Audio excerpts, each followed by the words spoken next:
नमस्कार साथियों, मैं रेखा सेठी आज कुंवर नारायण जी की कविता और कहानी में जो लगातार आवाजाही बनी रहती है उस पर आपसे बात करूंगी।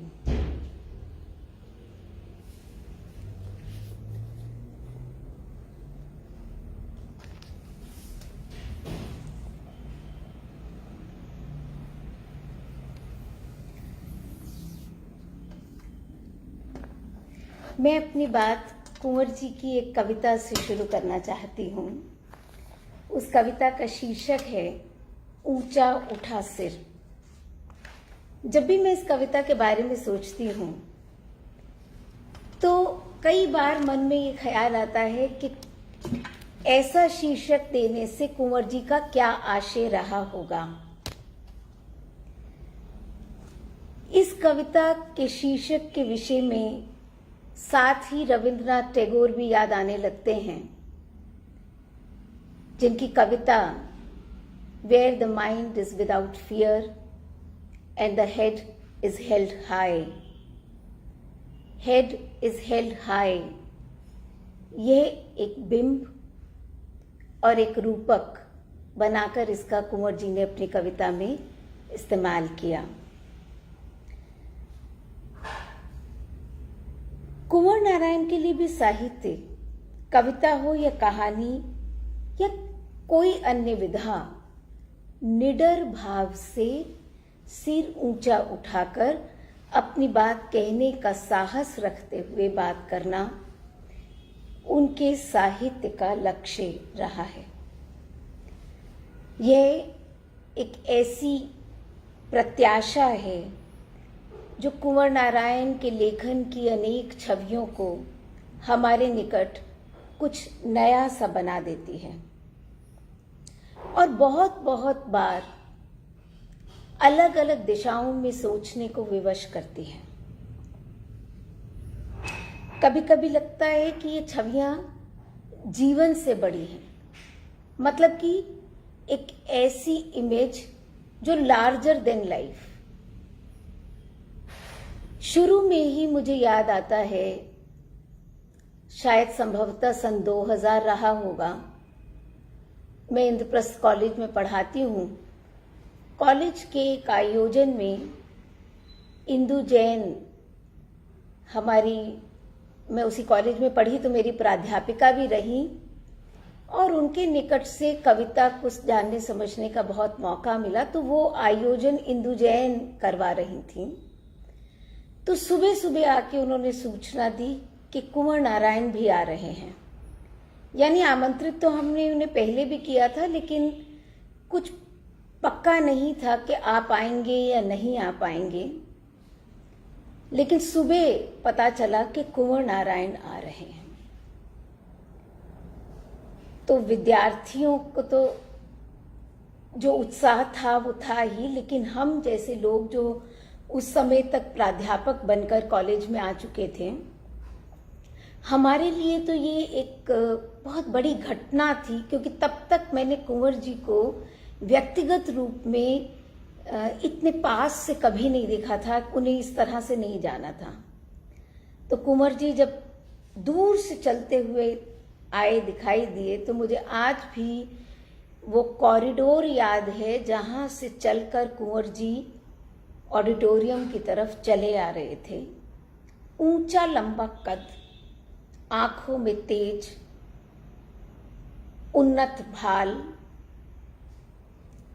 लेकिन एक ऐसी विनम्रता कि आपको सच में लगता था कि ये व्यक्ति क्या कोई इस दुनिया का, इस धरती पर चलने फिरने वाला साधारण व्यक्ति है, या सचमुच ही कोई एक ऐसा विराट व्यक्तित्व है जिसे सृष्टि से अलग करके पहचाना नहीं जा सकता। वो पूरा उस सृष्टि के हिस्से की तरह वो आपके आसपास था, उसकी उपस्थिति आप महसूस कर सकते थे, लेकिन ऐसा भी लगता था कि जैसे उन्हें छुआ नहीं जा सकता।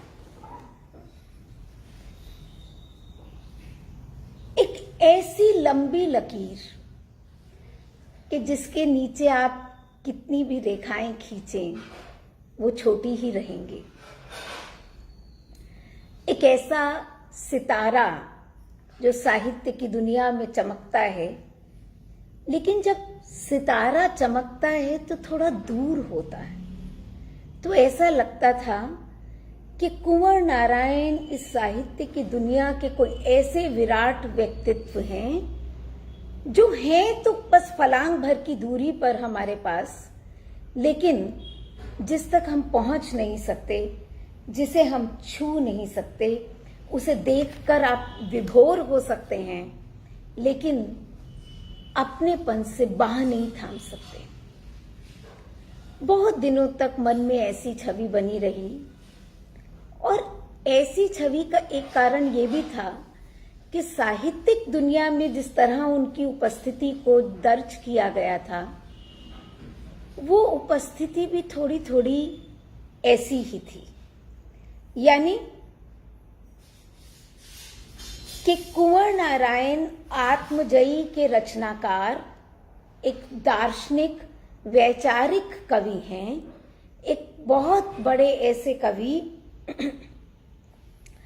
जो शेक्सपियर पढ़ते हैं, गालिब को अपनी कविता में ले आते हैं, हमारी तरह कंबन, गुरु नानक, अन्य कवि पढ़ते हैं, लेकिन कुछ ऐसा है जो सीधी सीधी भाषा में वो हमसे कह रहे थे। मंच पर उस दिन उन्होंने 3 कविताएं पढ़ी, जिनमें एक तो अजीब सी मुश्किल में हूं इन दिनों, बाजारों की तरफ, और एक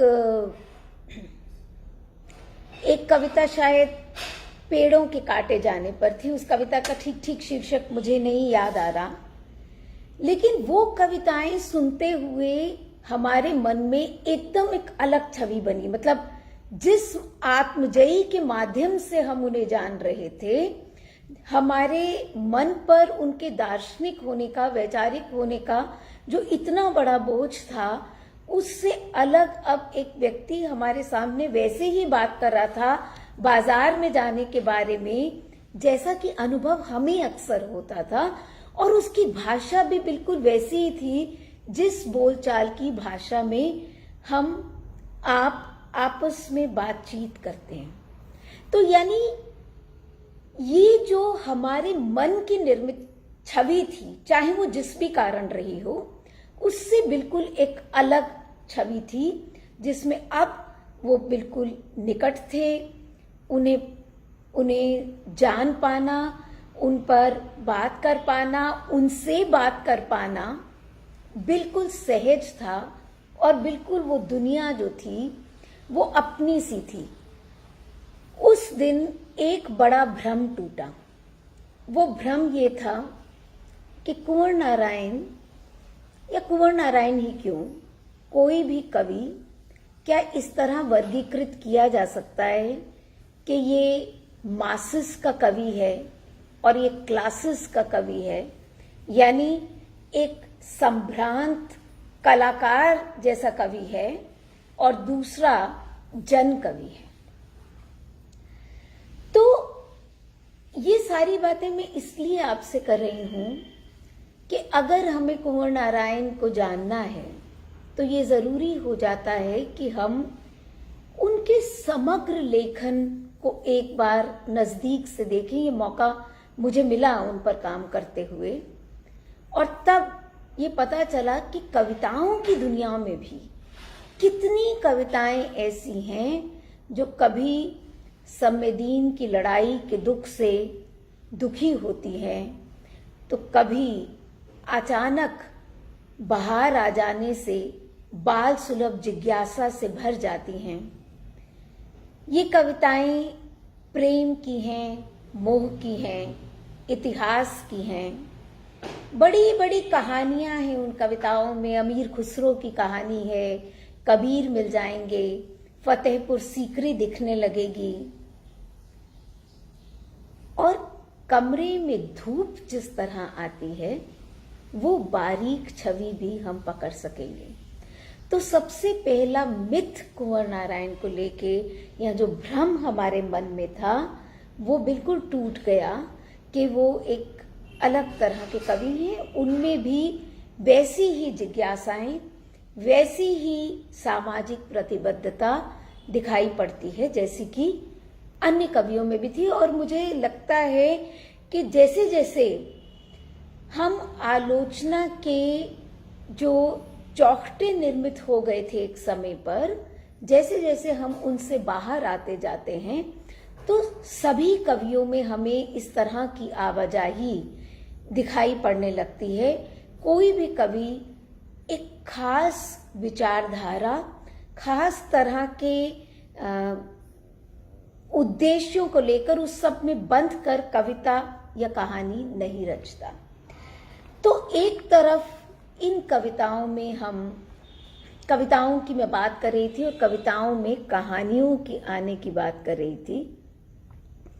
मुझे लगता है कि जैसे मुक्तिबोध ने एक बार कहा था कि किसी भी साहित्य के लिए सबसे बड़ी चुनौती क्या है, कि क्या वो साहित्य जो साहित्य के रेजिमेंटेशन है, साहित्य के जो चौखटे बना दिए गए हों, चाहे वो विषय को लेकर हों या फॉर्म को लेकर हों, तो जब तक आप इस रेजिमेंटेशन से बाहर नहीं आते तब तक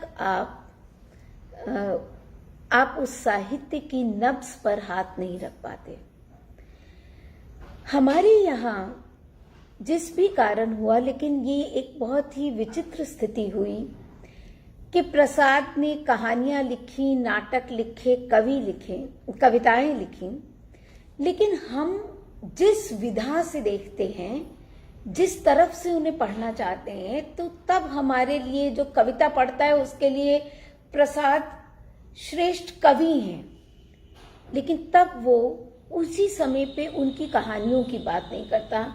जो नाटककार प्रसाद को जानता है वो उनकी नाटक की महानता की बात करता है, लेकिन उसी समय पर कविता की बात भले ही करता हो लेकिन कहानी की बात नहीं करता। जब कहानी की बात की जाती है तो नाटककार और कवि प्रसाद बड़े माने जाते हैं और कहानियों पर कम चर्चाएं होती हैं। मुक्तिबोध की जब हम बात करते हैं तो मुक्तिबोध की कहानियों को नजरअंदाज कर देते हैं। इसी तरह का कुछ कुछ मुझे लगता है कि कुंवर नारायण के साथ भी हुआ।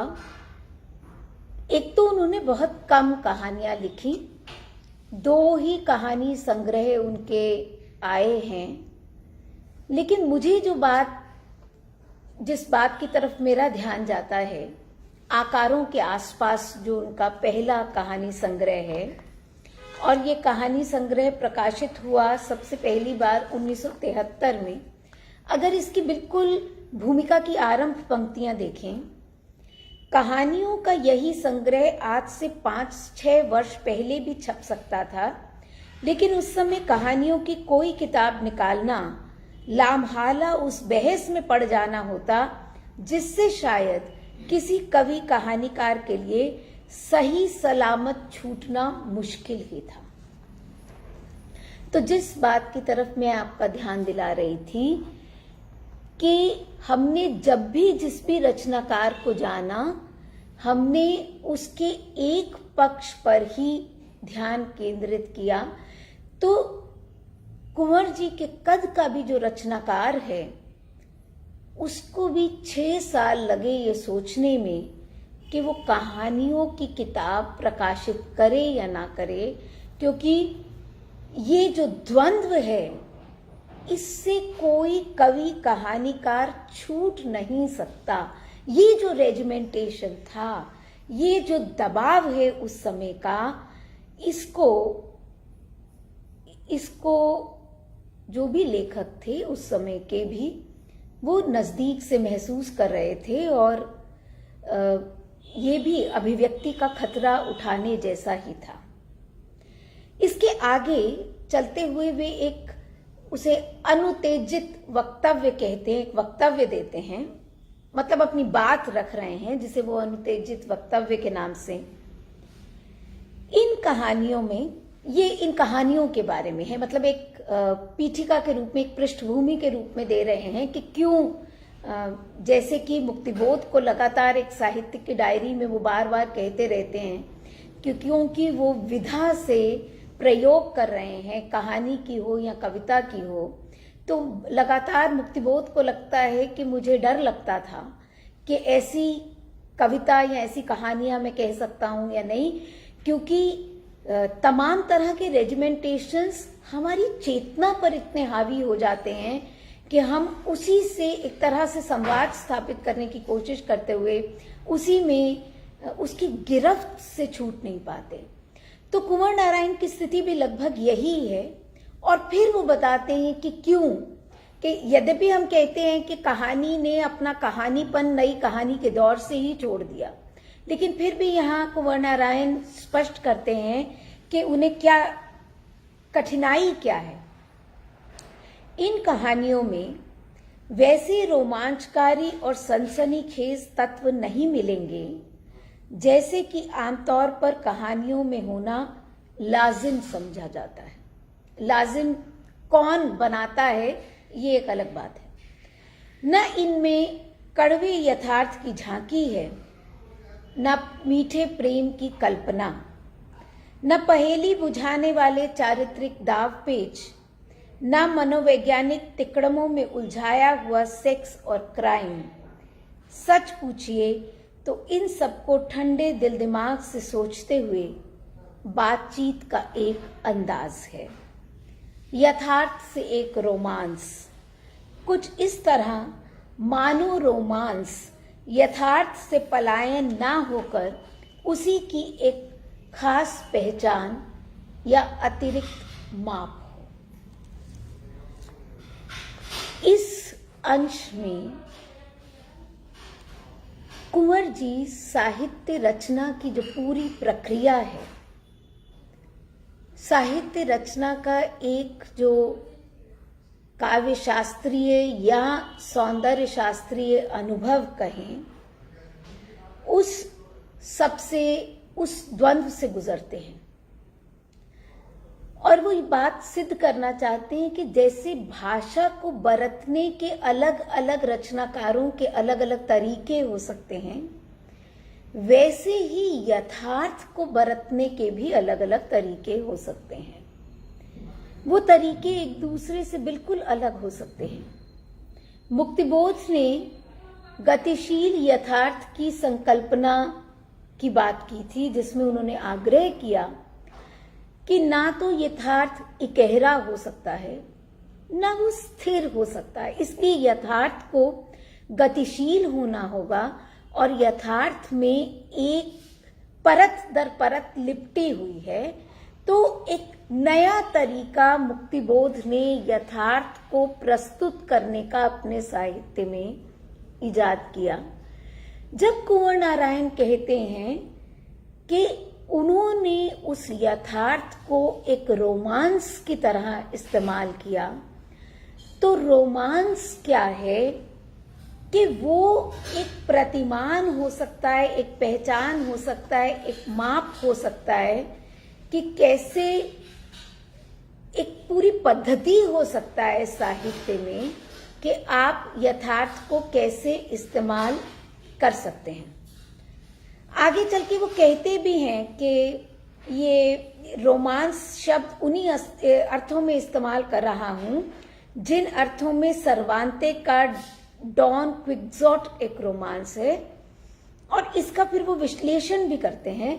इस विश्लेषण पर मैं आती हूं कि क्या आशय है उनका, क्यों यथार्थ एक रोमांस है।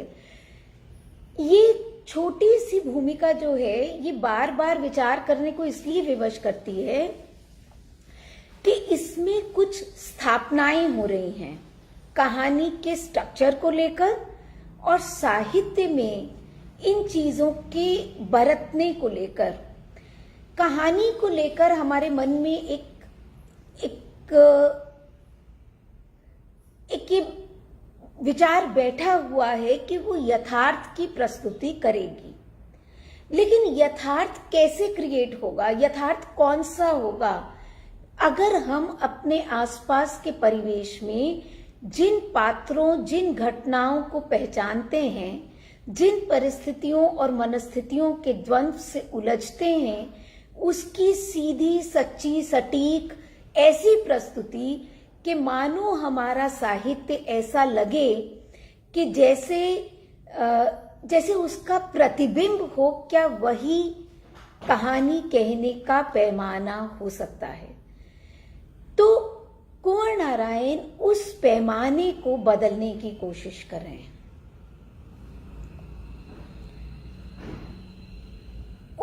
उनके वक्तव्य का अगला अंश सुनिए।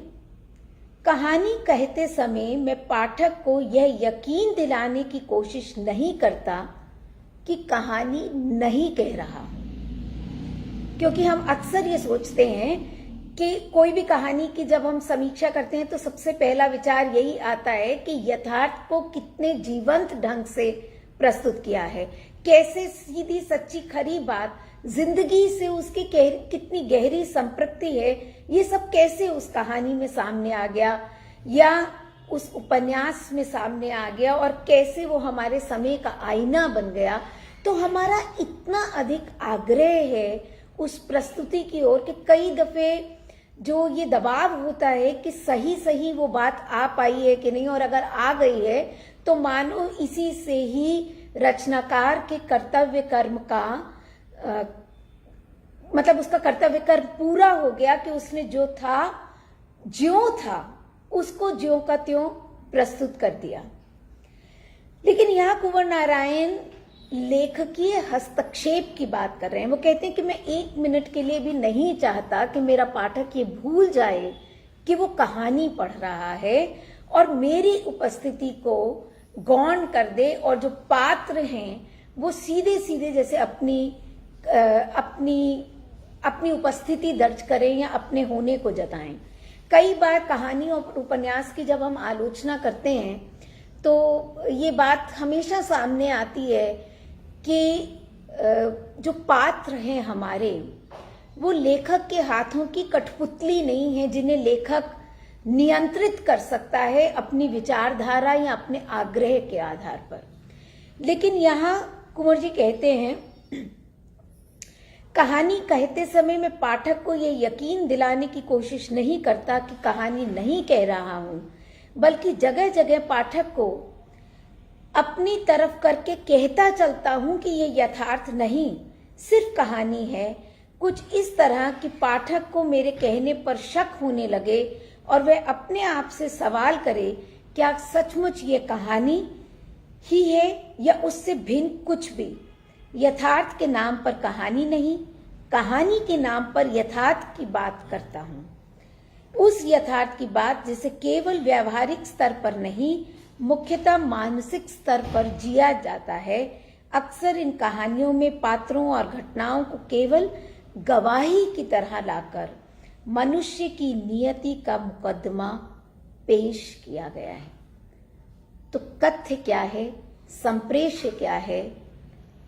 मानव नियति का भविष्य, मानव नियति का मुकदमा। संदिग्ध चालें तथा गुड़ियों का खेल जैसी कहानियों में मैंने पात्रों और घटनाओं को बिल्कुल मोटा खाका लोक कलाओं के अनुरूप खींचकर उन्हें एक मानवीय फलक पर एक तरह चलाकर छोड़ दिया है कि उनकी प्रकृति ही उनकी नियति बन जाती है। यह एक सर्जनात्मक युक्ति है, क्रिएटिव स्ट्रैटेजी है। संग्रह में आकारों के आसपास की बात कर रही हूं। 17 कहानियां हैं। सब कहानियों में एक ही सर्जनात्मक युक्ति नहीं है, लेकिन सभी कहानियों में लेखन के प्रति एक सचेतता है और किसी न किसी तरह से यथार्थ को प्रस्तुत करने की एक अलग शैली की खोज की गई है। अलग अलग युक्तियां हैं, कहीं पात्र कम हैं जैसा वो कह ही रहे हैं, और कथा का आग्रह भी बहुत कम है। फिर सवाल उठता है कि इन कहानियों में ऐसा क्या है जो इन्हें विलक्षण बनाता है? कहानीकार सारे प्रयोग उसके जो हैं वो फॉर्म को बरतने को लेकर तो हैं ही, लेकिन अगर कोई कहानीकार केवल अपने शिल्प से प्रयोग करता चलता है तो वो साहित्य भी बहुत स्थायी या लंबे समय तक नहीं रहता। इन कहानियों को जो बात खास बनाती है वो बिंदु से अब उनकी कविताओं की ओर चलना चाहिए। मैं उनकी कविताओं से 4 छोटे छोटे अंशों का पाठ करूंगी। सबसे पहले जिस कविता से मैंने बात शुरू की उस कविता पर चलते हैं, ऊंचा उठा सिर।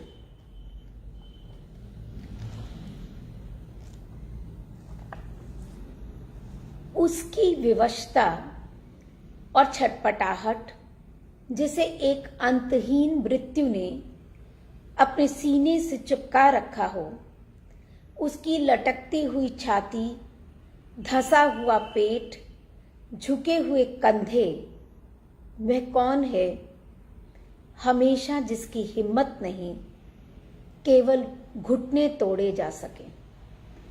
इस अंश में ही अगर आप देखें तो कुंवर नारायण अपने साहित्य का जो उद्देश्य है वो तय करते हैं। अब इस कविता में जिस तरह से यथार्थ की अभिव्यक्ति हो रही है, मनुष्य के जिस संघर्ष की अभिव्यक्ति हो रही है, जो चित्र मनुष्य का हमारे सामने बन रहा है, उसकी लटकी हुई छाती, धंसा हुआ पेट, झुके हुए कंधे, वे कौन है हमेशा जिसकी हिम्मत नहीं केवल घुटने तोड़े जा सके। उसके ऊंचे उठे सिर पर एक बोझ रखा है, कांटों के मुकुट की तरह। बस इतने ही से पहचानता हूं आज भी उस मनुष्य की जीत को। तो कहानियों की जिस विलक्षणता की मैं बात कर रही थी, वहां जो सवाल उठ रहा था उसका उत्तर इस कविता के माध्यम से मिलता है। ऐसे ही एक दूसरी कविता का छोटा सा अंश पढ़ूंगी, पूरी कविता नहीं। दुनिया को बड़ा रखने की कोशिश, मैं कुछ नहीं हूं कहते हुए जब भी मैंने छोटा होना चाहा, इस एक तथ्य से बार बार लज्जित हुआ हूं कि दुनिया में आदमी के छोटेपन से ज्यादा छोटा और कुछ नहीं हो सकता। पराजय यही है कहते हुए जब भी मैंने विद्रोह किया और अपने छोटेपन से ऊपर उठना चाहा, मुझे लगा कि अपने को बड़ा रखने की छोटी से छोटी कोशिश भी दुनिया को बड़ा रखने की कोशिश है। इससे फिर कहानियों की तरफ चलें। पात्र नहीं हैं, घटनाएं नहीं हैं, या पात्र बहुत कम हैं।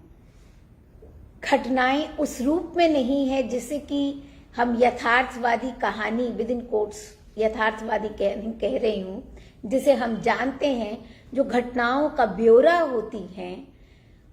फिर भी कविता और कहानी दोनों अपने उद्देश्य के स्तर पर एक ही हैं। दोनों में उस व्यक्ति को ढूंढने की कोशिश की गई है, उसके पक्ष में खड़े होने की कोशिश की गई है, जिससे कि दुनिया बड़ी हो सकती है और एक आदमकद व्यक्ति का सिर ऊंचा उठा हुआ हो सकता है। वाजश्रवा के बहाने में कुंवर जी ने अपनी जीवन दृष्टि की ही मानो प्रस्तावना की हो, उसका एक छोटा सा अंश है। कुछ इस तरह भी पढ़ी जा सकती है एक जीवन दृष्टि कि उसमें विनम्र अभिलाषाएं हों, बर्बर महत्वाकांक्षाएं नहीं। वाणी में कवित्व हो, कर्कश तर्क वितर्क का घमासान नहीं।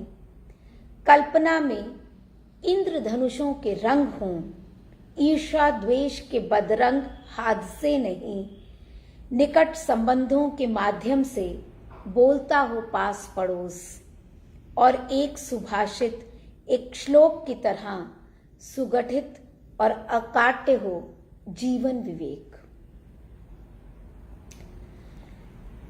ये कुल मिलाकर एक कवि, एक रचनाकार का जीवन बोध है और साहित्य बोध भी है, जो उसकी कविता से कहानी, कहानी से कविता, वैचारिक गद्य, समीक्षा, इन डायरी के पन्ने, इन सब में आता जाता रहता है।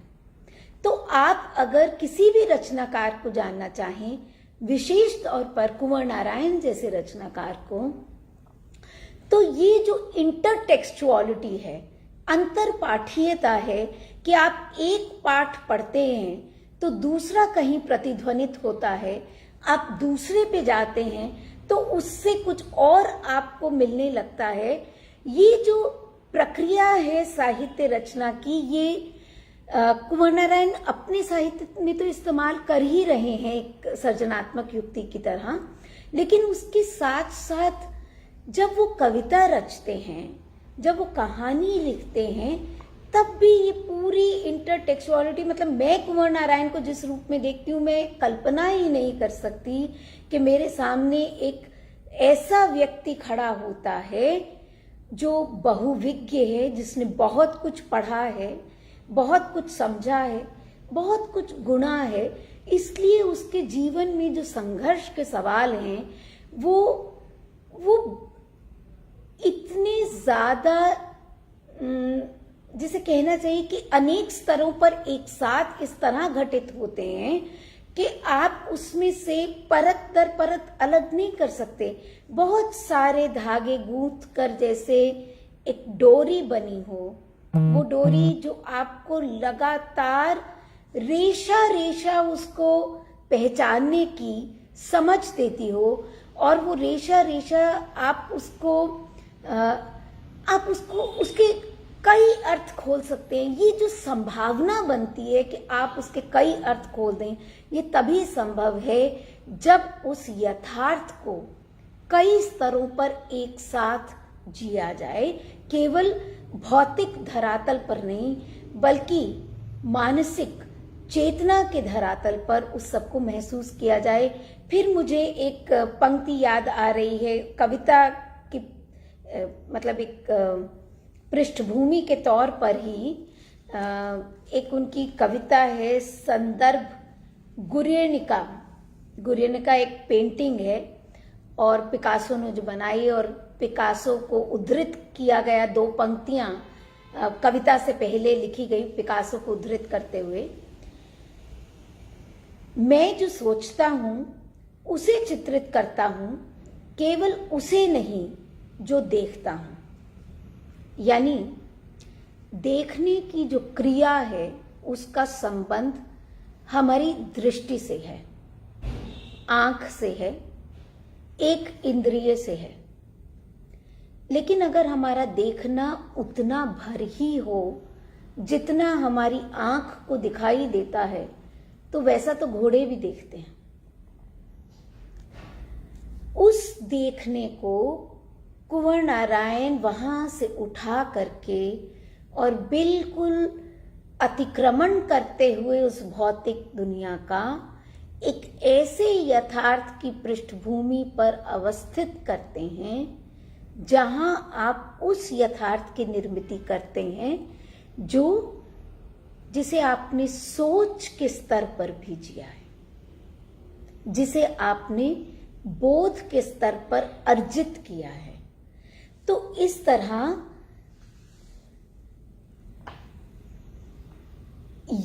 जो स्थापनाएं इन कविताओं में पंक्ति दर पंक्ति आती हैं, वही स्थापनाएं कहानियों में हस्तांतरित हो जाती हैं।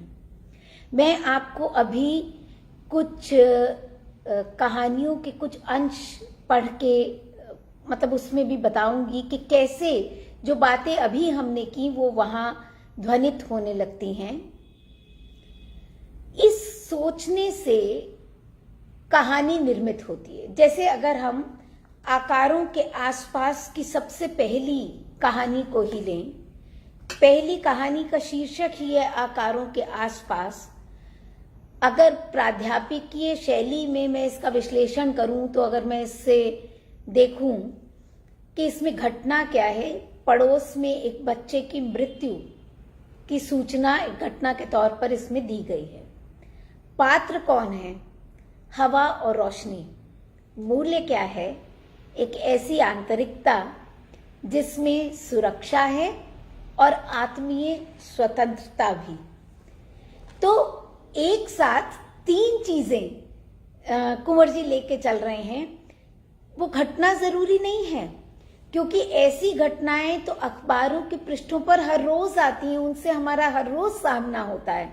लेकिन जरूरी क्या हो जाता है कि उस घटना को हम अपनी चेतना के स्तर पर कैसे जीते हैं, कैसे समझते हैं, उससे हम इस पूरी सृष्टि की जो विराटता है उसे उसमें कैसे शामिल पाते हैं, या अपने आप को उसमें कैसे शामिल पाते हैं, और फिर उससे मूल्य के स्तर पर, जीवन मूल्य के स्तर पर, जीवन दृष्टि के स्तर पर क्या अर्जित कर पाते हैं। तो इसका एक अंश मैं आपको पढ़ के सुनाती हूँ। तो जो बातें मैं कह रही हूँ आपको लगेगा कि वो यहाँ प्रतिध्वनित होती हैं। इन दीवारों में एक आश्वासन है, क्योंकि ये मेरी अपेक्षा बदलती नहीं।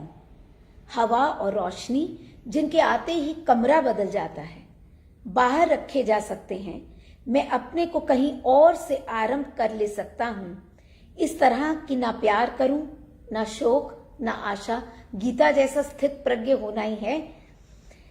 जिंदगी के मानी हैं बहुत सी चीजें, कोई एक चीज नहीं। और तभी ऐसा लगा कि कमरे की चीजों ने मिलकर मेरे सामने एक ऐसी जिंदगी रखी जिसमें ना अच्छाई थी ना बुराई, क्योंकि उसमें ना जरूरतें थी ना कर्तव्य। केवल एक ऐसा क्रम था जिसमें कहीं स्वयं को साबित करने की मजबूरी ना थी। अब इसी स्थिति का प्रतिबिंब कमरे में धूप कविता के माध्यम से आप देख सकेंगे।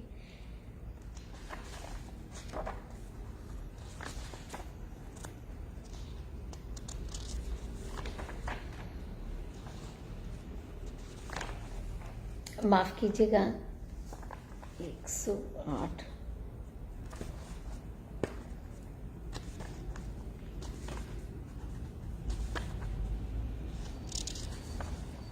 कितने रचनाकार ऐसा संभव कर पाते हैं कि कुछ चीजें जो हमारे आसपास हमेशा होती हैं और हम ये मान लेते हैं कि वो हमारे जीवन का हिस्सा है, धूप, हवा, पानी, बारिश। लेकिन कितनी बार हम ऐसा कर पाते हैं कि उस धूप के आने से हमारी जिंदगी में क्या बदलता है उसे हम लक्षित कर सकें। तो जो बात वहां कुंवर नारायण लक्षित करते हैं कहानी में कि कमरे की सब चीजें बदल गई थीं और बदलने से उन्होंने मुझे ये एहसास कराया कि अच्छाई और बुराई से एक तरह से मुक्त कर दिया, उसे कविता में जब वो लाते हैं तो कविता में एक वास्तव में कहानी बन रही है। हवा और दरवाजों में बहस होती रही, पात्र बन गए हैं हवा और दरवाजे। दीवारें सुनती रहीं, धूप चुपचाप एक कुर्सी पर बैठी, किरणों के ऊन का स्वेटर बुनती रही। सहसा किसी बात पर बिगड़कर हवा ने दरवाजे को तड़ से एक थप्पड़ जड़ दिया। खिड़कियां गरज उठी, अखबार उठकर खड़ा हो गया, किताबें मुंह बाए देखती रहीं। पानी से भरी सुराही फर्श पर टूट पड़ी, मेज के हाथ से कलम छूट पड़ी। धूप उठी और बिना कुछ कहे कमरे से बाहर चली गई। शाम को लौटी तो देखा एक कोहराम के बाद घर में खामोशी थी। अंगड़ाई लेकर पलंग पर पड़ गई, पड़े पड़े कुछ सोचती रही। सोचते सोचते न जाने कब सो गई। आंख खुली तो देखा सुबह हो गई। अब क्या कहीं ये कविता है या ये कहानी है, और जो कहानी है वो वास्तव में कविता है। इसीलिए कुंवर नारायण का कविता और कहानी में आना जाना, आवाजाही होती रहती है। अभी हम चर्चा कर रहे थे कि बहुत कम कहानियां लिखी और हर कहानी अपने आप में अलग अलग है, लेकिन हर कहानी उस तरह की बेजोड़ हो ऐसा भी नहीं है।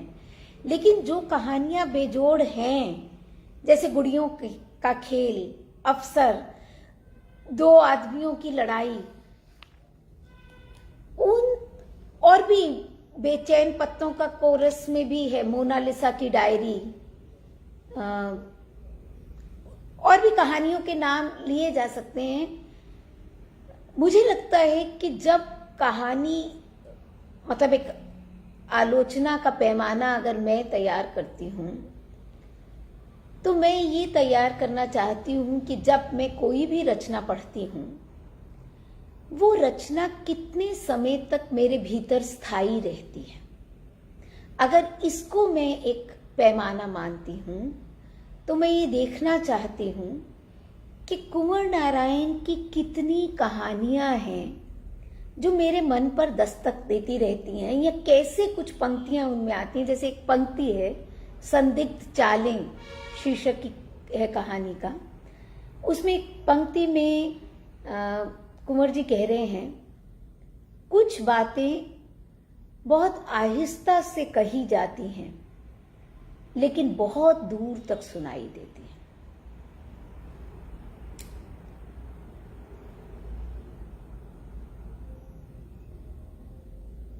कुंवर नारायण अपनी कविताओं में भी ये भूलते नहीं आपको ये याद दिलाना कि मैं अपनी कहानी में नहीं हूं, मैं केवल उसका गल्पकार हूं। कभी कभी मैं अपने आप से ये सवाल पूछती हूं कि एक लेखक के नाते कुंवर जी के मन में ऐसी क्या बात रही होगी जो उन्होंने अपने आप को इस सब से इस तरह अलग करने की कोशिश की। क्या याद दिलाना चाहते हैं? एक तरफ कि वो बार बार कहते हैं कि मैं नहीं चाहता कि जो पाठक है वो इन कहानियों में पूरी तरह डूब जाए। अब अगर हम देखें तो जो पोस्ट मॉडर्निस्ट उत्तर आधुनिक विचार क्षेत्र है वो बार बार ये कहना चाहता है कि जो पाठक है वे स्वयं अर्थ का निर्माता होता है और जरूरी नहीं है कि वो लेखक के बताए दिशा निर्देश के अनुसार ही कहानी को ग्रहण करे। ये जरूरी नहीं है कि वो उसमें इतना डूब जाए कि उसकी अपनी नियति का, उसकी अपने अस्तित्व का जो संघर्ष है और उसके पात्रों की नियति का जो संघर्ष है वो एक दिखाई देने लगे। उसके अपने संघर्ष एक धरातल के होंगे और उसके पात्रों के संघर्ष दूसरे धरातल के होंगे। तो कुंवर नारायण अगर बार बार ये कह रहे हैं कि मैं होना चाहता हूं, लेकिन किस तरह होना चाहते हैं? वो एक बड़बोली उपस्थिति के रूप में नहीं होना चाहते हैं, एक ऐसी विनम्र उपस्थिति के रूप में होना चाहते हैं जिसमें कि वो अपने आप को अलग कर लेते हैं। यानी वो ब्रह्मा की तरह इस जो कथा संसार है उस सृष्टि का, मुझे एकदम ख्याल आया अभी बिल्कुल बात करते करते कि जब नई कहानी को परिभाषित करने की बात हो रही थी, राजेंद्र यादव ने जब लिखा एक दुनिया समानांतर की भूमिका, जब वो लिख रहे थे तो उन्होंने इस बात पर जोर दिया कि ये जो कहानी की दुनिया है, इस सृष्टि का जो ब्रह्मा है वो रचनाकार है। तो कुंवर नारायण जब इस सृष्टि में अपनी उपस्थिति की बात करते हैं रचनाकार के तौर पर, तो वो इस सृष्टि के ब्रह्मा होने के दंभ से, उस पोजीशन से वहां नहीं आना चाहते। वो उस दुनिया में शामिल हैं किस तरह से कि बहुत आहिस्ता से अपनी बात कहूं लेकिन उसकी आहट दूर तक सुनी जाए, उसकी आहट बात तक सुनी जाए। तो कुंवर नारायण का साहित्य हमारे साथ यही करता है कि जब आप उसे एक बार पढ़ते हैं तो उसके बाद वो धीरे धीरे आपके भीतर उगता रहता है, विस्तृत होता रहता है और कई कई अर्थ भरता रहता है। कुछ कुछ पंक्तियां बार बार आपके कानों में प्रतिध्वनित होती हैं और फिर उनके नए नए अर्थ खुलते हैं। इसलिए कुंवर नारायण को पढ़ना केवल उसके कथा तत्व के लिए एक बार उसे पढ़ लेना काफी नहीं है। ये ऐसी रचनाएं हैं जिसे बार बार आप अपने मन की जमीन पर एक नए ढंग से उगते हुए देखते हैं, हरियाते हुए देखते हैं और एक विस्तार में लय होते हुए देखते हैं। क्योंकि जब अगर हमें ये लगने लगे कि हमने ये क्रिएट किया, हमने ये उत्पन्न किया, हम इसके सर्जक हैं, तो जिस तरह का दंभ पैदा होता है, कुंवर नारायण उस अहम, उस दंभ से हमेशा दूर रहना चाहते हैं। इसीलिए उनके पात्र हों, उनका गल्पकार हो, वो अपनी विनम्र उपस्थिति से लय होता है, समर्पित होता है और विराट का, उस सृष्टि का एक हिस्सा बन जाता है। इसी समय पर बार बार मुझे कुमार जीव, उनकी जो अंतिम रचना है, खंड काव्य है, वहां भी कहानी है, लेकिन वो कहानी कविता में है और वहां भी एक सर्जक की जो एक समय के लंबे अनवरत अंतराल में, मतलब समय की जो शाश्वत, कंटिन्यूअस, निरंतर, लगातार उपस्थिति है, उसके बीच जैसे कि एक रचनाकार अपने आप को पहचान सकता है, वैसे ही कुंवर नारायण अपनी रचनाओं में अपने आप को पहचान रहे हैं। कुंवर नारायण की कहानियों की भाषा पर अभी किसी ने लिखा भी कि बहुत अच्छी कहानी, उदय भानु पांडे जी कह रहे हैं, अच्छी कहानी वही होती है जो लिरिकल होती है। तो लिरिकल कहानी कुंवर जी कैसे लिखते हैं, इसके कुछ अच्छे उदाहरण प्रियदर्शन जी ने दिए हैं। प्रियदर्शन जी ने बेचैन पत्तों का कोरस की जो समीक्षा की, उसमें उदाहरण दिए, मैं उसी में से पढ़ रही हूँ। कहानी है वारसा में ओल्गा, उसका एक अंश। एक छाते के नीचे दो गर्म निकटताएं, धरती में नहीं बादलों में, बाहों पर कोमल उंगलियों का स्नेह स्पर्श, एक निकटता जिसमें फूलों की महक है, एक दृष्टि जिसमें तारे। तो ये जो पंक्तियां हैं कहानियों की भाषा में कविता की लय उत्पन्न करती हैं। तो इस चीज को बहुत रेखांकित किया गया कि कैसे उनका जो बहुलार्थी गद्य है, प्रियदर्शन ने लिखा कि किस तरह कविता की तरह कोमल हो उठता है। फिर उन्होंने और भी कुछ एक दो उदाहरण दिए। ये वर्षा जाने कब कब थमे एक चिंतित स्वर, ये वर्षा न जाने कब थम जाए दूसरा चिंतित स्वर, एक सम्मिलित हंसी, सहसा मैं उसके मुस्कुराते हुए गीले होंठों को चूम लेता हूँ, वे एकदम गंभीर हो जाती है। तो भाषा के स्तर पर वो भाषा कितनी लिरिकल है, कितनी काव्यात्मक है, इन सबका जिक्र तो हो ही रहा है। ये मतलब कविता और कहानी की आवाजाही को पढ़ने का सबसे आसान तरीका है कि भाषा के स्तर पर या बिंबों के स्तर पर वो कहानियां किस तरह के बिंब रचती हैं। लेकिन जिस तरह की भय, आशंका के चित्र भी आकारों के आसपास की कहानियों में कुंवर जी ने निर्मित किए हैं, उसका भी एक ब्यौरा हम देख सकते हैं। जैसे उस कमरे में केवल दो प्राणी थे, मैं और वह, लेकिन ऐसा जान पड़ता था कि केवल वही जान रहा था कि कौन किसके लिए ज्यादा बड़ा संकट है। दूसरा चेहरा कहानी से लिया गया। एक अंश संदिग्ध चाले से मैं पढ़ती हूँ। बहुत दूर एक आदमी था जिसके मूछें नहीं थी, बड़े बड़े दांत थे, इतने बड़े बड़े दांत कि अगर वह चाहता तो पहले आदमी को मूछों समेत किसी राक्षस की तरह खा जाता। मूछें, ये बिंब कविता में भी बनता है। लोहे की पूंछ और मूछें जो दानवीयता को, उसकी भयंकरता को रेखांकित करती। तो एक ऐसा मनुष्यतर जब लौटना है तो ऐसे जो ताकत के, वर्चस्व के शक्तिशाली जो लोग हैं, कुल मिलाकर के कुंवर नारायण की चिंता उस शक्ति के दुष्प्रयोग, उस शक्ति के वर्चस्व से आम आदमी की मुक्ति की है।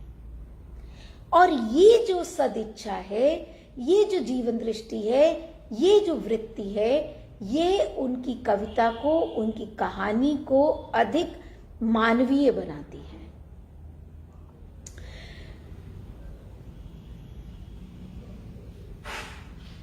कुंवर जी की कहानी हो या कविता, उसकी पहचान उन क्षणों में होती है जब जीवन स्थितियां नैतिकता के गहरे संकट बोध को प्रत्यक्ष करती हैं। जैसे कुमार जीव में कि जब उसे कैद कर दिया गया है, तब वो जीवन को किस तरह जिएगा? क्या वह अपने विवेक को तब भी स्थिर रख पाएगा? क्या वह अपने समय को फिर उसी तरह पढ़ पाएगा? क्या वह आशा के जुगनू अर्जित कर पाएगा? क्या वह अपने मन के भीतर एक ऐसा समय रच लेगा जिसकी सीमाएं भौतिक समय की सीमाओं के पार होंगी? तो कविता और कहानी दोनों में आवाजाही करते हुए उन सीमाओं को तोड़ पाना, उन सारे सवालों को नैतिक बोध के तहत नए सिरे से उठा पाना, ये कुंवर नारायण की रचना क्षमता का प्रतिमान है, मैं समझती हूँ। जीवन के स्याह सफेद के जो सीधे चौखटे होते हैं, उसमें कवि का कभी विश्वास नहीं रहा। उनके लिए सत्य कभी इकहरा नहीं होता, एक तरफा भी नहीं होता। हर व्यक्ति को अपना सलीब खुद ढोना पड़ता है। किसी और से पहले वे अपने उसकी नैतिक जवाबदेही अपने प्रति है। इस नैतिकता का बोध उसकी आत्मा को लहूलुहान करता है। यही उस पीड़ित विवेक चेतना का बोध भी है जिसकी तरफ परिवेश हम तुम के बाद मुक्तिबोध ने इशारा किया था। और दूसरी बात उन्होंने जीवन की आलोचना की कही थी। कुंवर नारायण की विशिष्टता के रूप में इसे ही लक्षित किया जाना चाहिए। यही बोध उनके रचना संसार की संभावना है। इसीलिए एक और अंश में एक कहानी से आपके लिए पढ़ूंगी।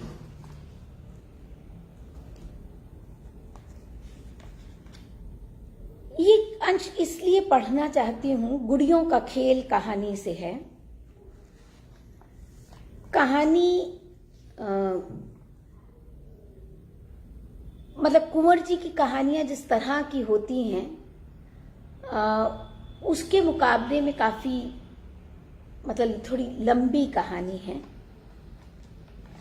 कई स्तरों पर गुड़ियों के खेल, गुड़ियों के अस्तित्व को, गुड़ियों को उनके होने को उठाया गया।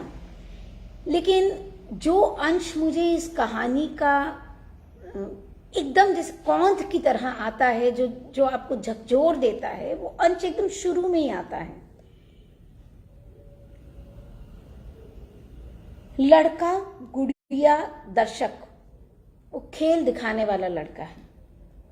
सबका संबंध आमूल बदल जाता उस पर्दाफाश के अटपटे क्षण में, पर ऐसा करना शायद उस मासूम लड़के के प्रति अनावश्यक निष्ठुरता होती जबकि उसके खेल से अधिक उसकी कोशिश के प्रति उदारता दिखाने की जरूरत थी।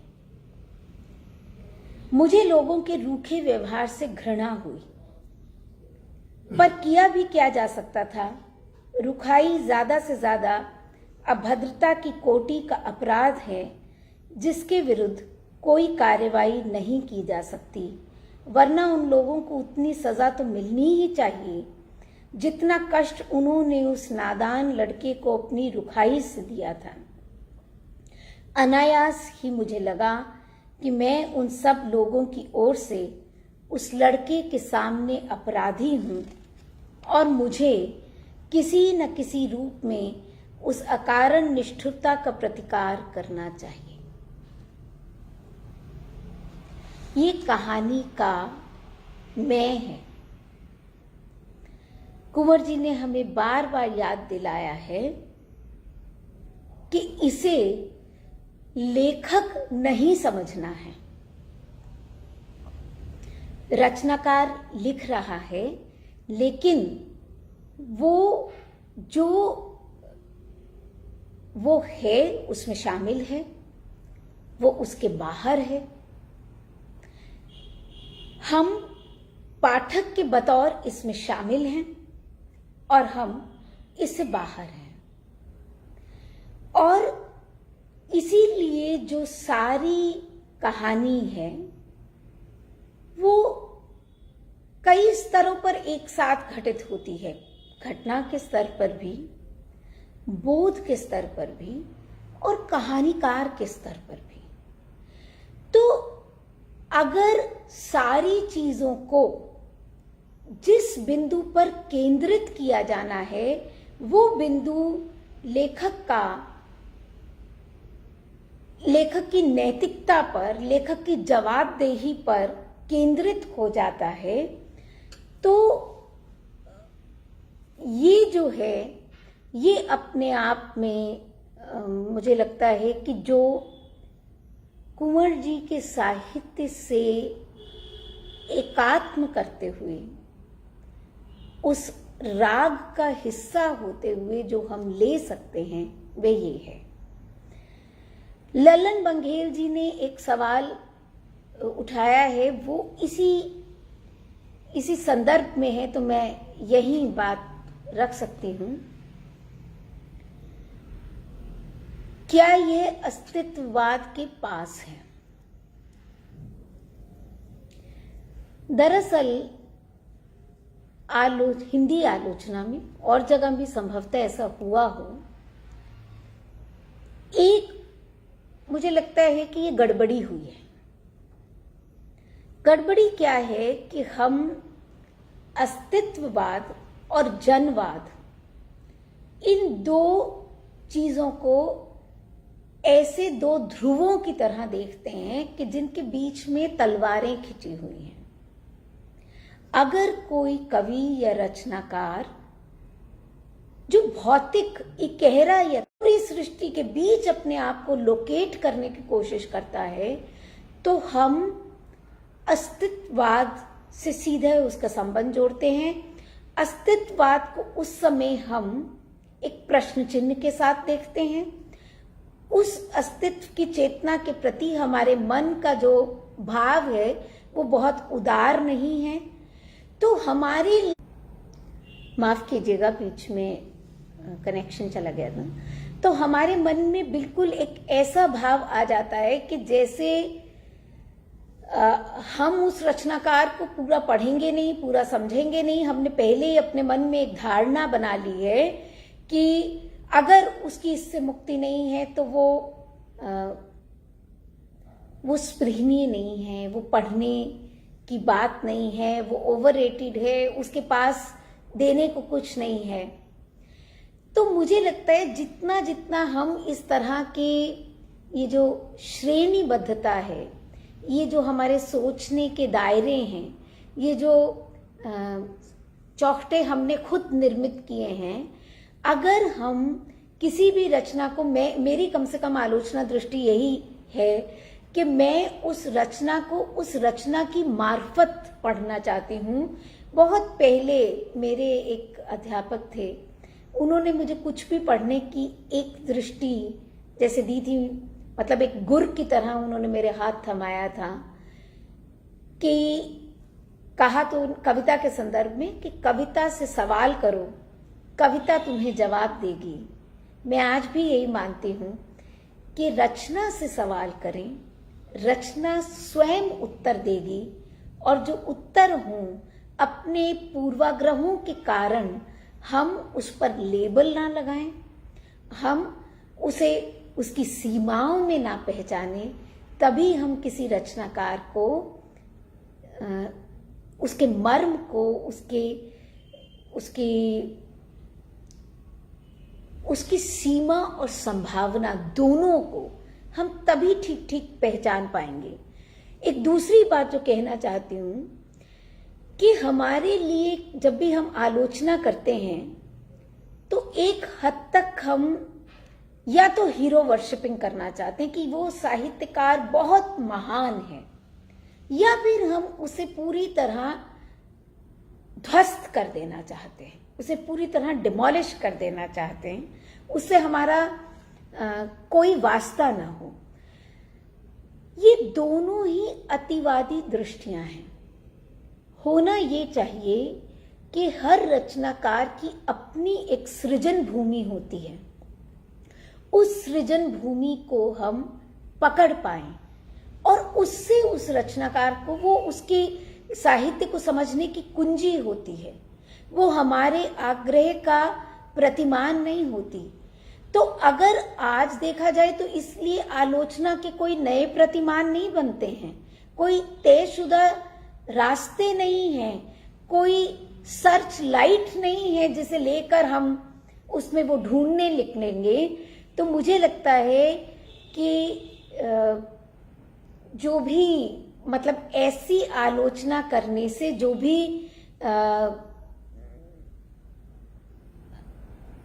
उत्तर आधुनिकता की आप बात कर रहे हैं, लेकिन उत्तर आधुनिकता तो यही कहता है कि आप आग्रह मत करिए। तो आप आग्रह को अगर आप छोड़ देंगे तभी आप उस रचना के मर्म तक पहुंच सकेंगे।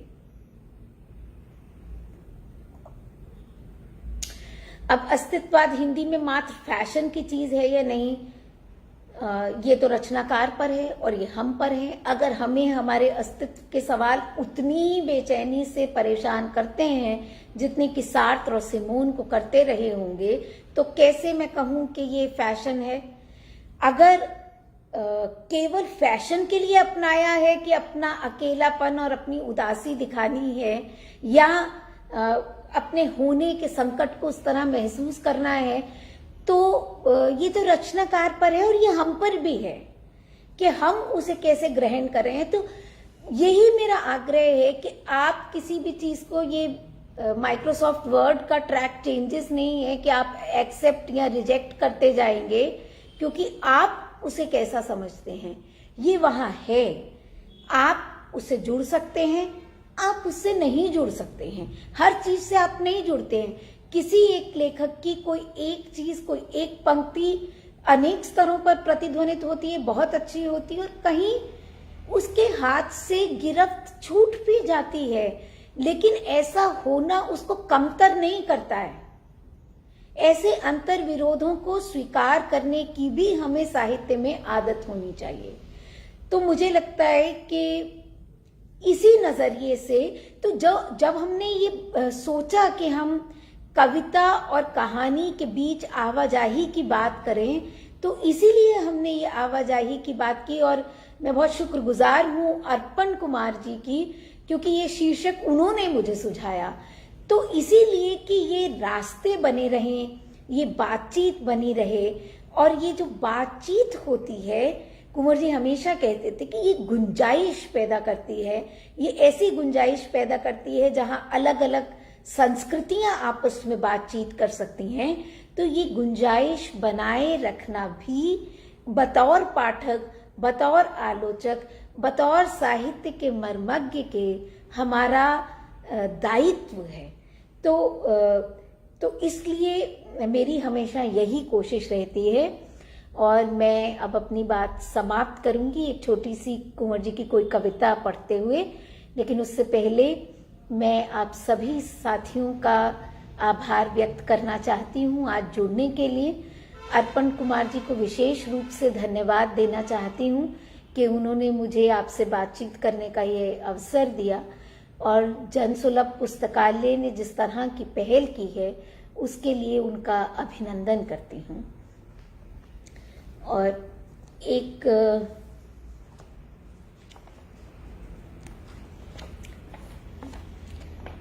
ये कविता कई बार वैसे पढ़ी गई है, लेकिन फिर भी मुझे अच्छी लगती है और मैंने कई बार इस कविता को पढ़ा है, तो मैं इससे अपनी बात खत्म करूंगी। असल में दो छोटी छोटी कविताएं पढ़ देती हूँ, दोनों ही मुझे बहुत प्रिय हैं। जख्म एक कविता है। इन गलियों से बेदाग गुजर जाता तो अच्छा था, इन गलियों से बेदाग गुजर जाता तो अच्छा था, और अगर दाग ही लगना था तो फिर कपड़ों पर मासूम रक्त के छींटे नहीं, आत्मा पर किसी बहुत बड़े प्यार का जख्म होता जो कभी न भरता। दूसरी कविता पानी का स्वाद। ये कविता मुझे हमेशा इसलिए प्रिय लगती है कि जैसे ही मैं जिस दृष्टिकोण से साहित्य को पढ़ती हूँ, जिस मध्यस्थता की बात करती हूँ, वो एक दर्शन के रूप में एक बहुत सादगी से इस पूरी कविता में विन्यस्त है। पानी का स्वाद। अकड़ कर कहता है नमक, मैं तो हूं नमक, मैं कभी नहीं बदलता अपनी राय और पानी में घुल जाता। इतरा कर कहती शक्कर, मैं तो हूं मीठी, मीठी ही रहूंगी हमेशा और पानी में घुल जाती। इसी तरह खट्टा, कड़वा, तीता, बखटा, हर स्वाद अपनी अपनी अकड़ और ऐंठ लिए घुल जाता पानी में। पानी कहता मैं हूं जीवन, हर स्वाद के लिए जगह है मुझ में। माध्यमिक हैं मेरी क्षमताएं, समास हूं विभिन्नताओं के बीच। ऐसी ही आवाजाही कुंवर नारायण के साहित्य में होती है, एक समास विभिन्नताओं के बीच। बहुत बहुत शुक्रिया, धन्यवाद, नमस्कार।